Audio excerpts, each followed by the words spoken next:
viruses. So our lab works on learning about viruses and how they make us sick and how they infect cells and make us riddled with disease. And then we engineer those viruses so they can no longer infect us and make us sick and poorly.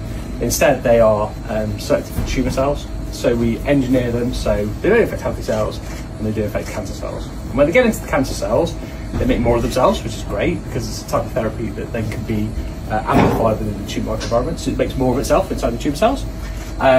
That induces what's called the immunogenic cell death. So the tumour cells fill up with virus, burst the tumour cells, and that stimulates the immune system to recognise the cancer cells better. Okay. And the other thing we do is a really important trick with virus, as well as making the virus infect tumour cells and make more of themselves inside tumour cells, we put in extra bits of DNA that turn the tumour cells into factories that make drugs that will kill the tumours, basically. So they make anti-cancer drugs. So we can put in DNA that encodes things like Herceptin that you might have heard of, or some of these senior postdoc in the lab. Ned over here, who's another senior postdoc in the lab. Amelia over here, who's a undergraduate. Yeah, undergraduate. So just starting a project this coming year with us. So she's getting a bit of training in early. Yeah. Have you got some cells that we can show on the microscope? Oh, perfect. Yeah, so each one of these kind of round things that you see here, that's like an individual organoid. So it's made up of several different cancer cell types. So yeah, as Alan already mentioned, we've got to take these from patient tissues, and then they very closely resemble, hopefully, how a patient would respond to treatment. So when we do things like adult, yeah, so these have come from a patient that will have had gastric cancer. And then typically, if they go through a process where they have surgery to remove the tumour, or they have a biopsy taken for diagnosis, chunk of that, and then grow it in the lab and kind of keep it going as well, so kind of side by side to them. So yeah, these will come from gastric patient.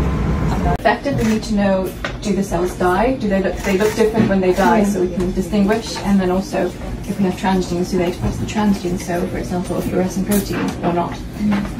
So it looks like this. It comes up with a lot of dots. Each dot represents a single cell. So if it's a smaller size, the gel is sort of like a porous sponge.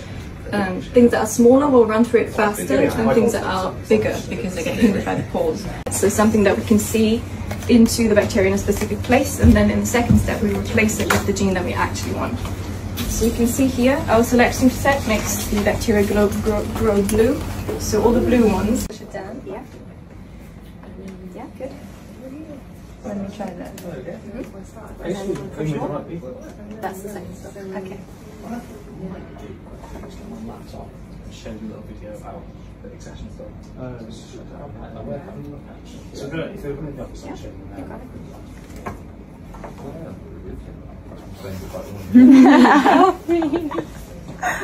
Good. Okay. And then the tip can be discarded in there. That's all right. Excellent. Okay.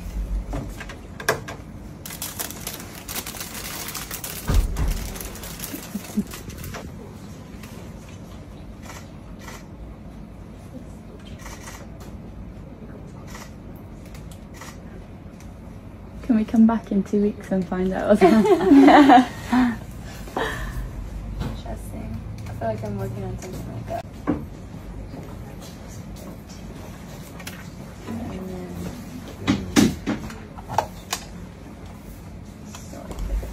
Excellent. Yay! That's good. A little bit higher. In Wales, and I've always heard, of course, from my friends in the contestant, Lily May. She was a doctor, and she also shows me how fast forward and